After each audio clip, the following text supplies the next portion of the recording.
Welcome to Oh No, the Zozo Show. I'm that gayish friend that wants you to enjoy every bit of your orgasm because you fucking deserve it.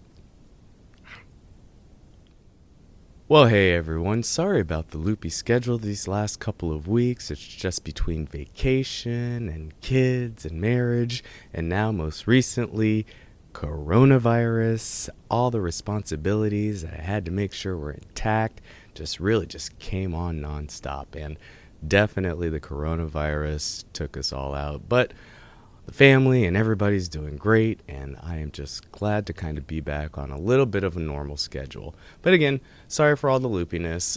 Here is hoping to no more hiccups. However, if you're looking for perfection, don't look at me.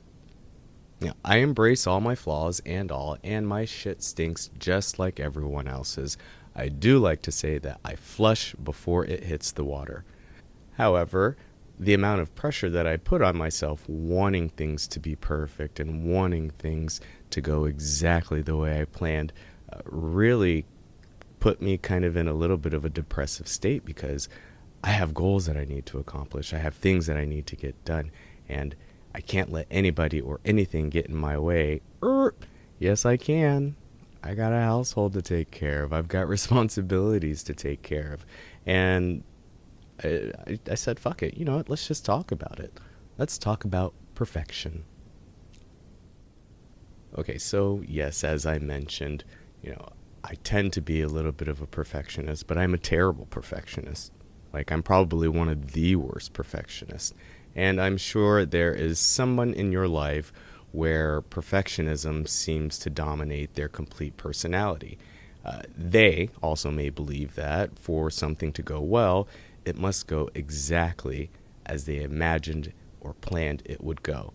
And maybe that also might sound like you. I know it sounds like me. Because when shit doesn't happen the way I want it to happen, oh my goodness, the spoiled little brat in me comes out. And I am the youngest of four, so trust me, it's on full force. I might not even say anything, but it's wrapped up in my head and it's consuming me.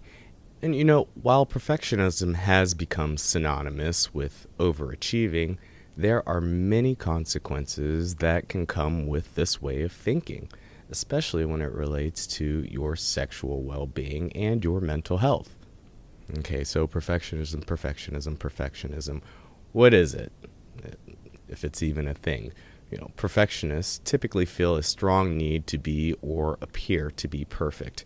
However, perfectionism isn't the same as striving to do your best and be your best self. Perfectionism actually holds you back by creating an unhealthy behavior in your pursuit to look a certain way. Growing up, I was always told I had to look a certain way, speak a certain way, act a certain way. And, as a child, it really does take a toll on you as far as when you make a mistake and when people have you placed on that pedestal, you get knocked down so hard. I definitely know one instance I mentioned when I brought in a porn magazine in 5th grade, and I was a great student at one point, and my teacher found out, and I got in school suspension for a week, and I got grounded for a month, and just like the whole image of me just became so sour. I was curious about sex, and I would have probably brought that magazine again. I should have looked at it more. There were some tiggle bitties in there, and I won't even lie, I already knew what I was really looking for. Yes, the Zozo. Yes. However, perfectionism comes in two forms. There's adaptive and maladaptive. Both type of perfectionists definitely have high standards, but the maladaptive one, those perfectionists who don't reach those goals or those high standards typically have a more stressful outcome in life. And that was me. When I didn't meet my own expectations and when I let myself down, I would act out and lash out, whether it would be drinking too much alcohol, having some crazy sex, which I'm not even going to front. Sometimes the crazy sex really did kind of get me back on the right track. But I was in a relationship, and it was really destructive to my personality. And that continual need to maintain that image of being perfect or unflawed just made me so sad. It just made me a very sad, miserable person. And I was miserable to be around. Who wants to be around a fucking perfectionist? Ugh.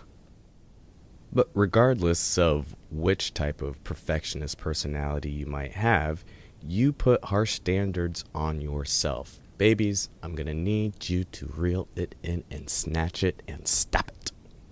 You may think this is a necessary way to please yourself and others, of course, definitely for others. But what's the goal of wanting to be perfect in front of others? Yeah, there are so many consequences that come with this type of thinking. So let's talk about some of them, huh? For instance, all you perfectionists out there, do you experience anxiety before sex? You didn't think I was going to go there. Sure, anxiety here and there when you're not getting things done right is definitely going to drive you crazy, but this is a sex show, so I'm going to relate all of this perfectionism towards sex. Yeah, so let's talk about it. Do you experience anxiety before, during, or after sex? Or do you find yourself stressing out about the possibility of not performing well, and as a result, you bring about precisely what you fear, a lackluster performance? After all, sex needs to be perfect, right? And if it's anything less, then it's not right, right? Is that the answer that you've all heard before, or is that the image that TV and the media is placed on you? Of course it is. That's what it's placed on me. Not having too many partners, not being too overtly sexual, not being too undersexual. The answer is a resounding no. In fact, this is the sort of thinking that is going to hinder your performance and bring in more anxiety. It's what's causing the issue in the first place. In fact, this is the sort of thinking that creates your performance anxiety in the first place. Now, what else does sexual perfectionism look like? Well, more precisely, sexual perfectionism may involve any or all of the following items, demands or must hear. I must have an orgasm. No, you don't. You don't always have to have an orgasm when you have sex. Enjoy the moment. I've had some amazing, beautiful, charming, delightful, outworldly sex without having an orgasm. Sometimes just enjoy being in each other's company. Another issue, I have to have good timing. Now, don't get me wrong. If it's like a 30-second thing, then just like, okay, there might be a little bit more of an issue. But it's more of a, we have to come together, or it's not the right time. It can't be too premature, and it can't be too late in the sex session. I don't want a 2-hour sex session if you're only going to bust once. I want several times if we're going to go at it for a couple of hours. Stop giving yourself the disadvantage of working with time when it comes to your orgasm. Another one, I must satisfy my partner. This is where I say owning your own orgasm comes into play. Your partner should know exactly what gets them off. It is not your responsibility to figure out their body. It's your responsibility, sure, in a sexual nature, to help them get to where they need to be. But if they don't know how their body works, what are you going to be able to do for them, baby? I can't do nothing for nobody who doesn't know anything about their body. I don't have time to teach you. And I shouldn't say I don't have time to teach you. It's a little daunting when somebody has to continually teach you. Learn me something new. I might learn you something new. Laugh it off, but it should never be a stressful situation of, I'm not satisfying my partner and this is going to drive me crazy. That perfectionism. See, it's already exhausting in the back of my head. Another one, this is a big one for the guys. I must be able to maintain an erection in order for it to be great. Yes, erections are important. But if sometimes it's not going to be working every now and again, work at fixing yourself. Eat better. Or if it's just not going to work, and ladies and guys, sometimes the dick just doesn't work. You're going to have to deal with it. Learn to use your mouth, your fingers, toys. Bring in other ways to please your partner. And another one, this goes for everybody out there. My partner must approve of my body. You have to approve of your body. You have to love yourself. Sexy is your attitude. It's not your shape or your size. For other people, sure, visually pleasing, I get that. But overall, your attitude is everything. So embrace it. It's your body, honey. Now, hear me out. If you're telling yourself all of these must, then you probably suffer from sexual perfectionism. And honestly, it's a bit self-disturbing and self-defeating form of performance of perfectionism. And if you are a sexual perfectionist, you'll likely exhibit this type of perfectionism in other aspects of your life, such as your job performance, your school, etc. So the problem in bed is likely a part of a larger problem that stems from a demanding form of perfectionism.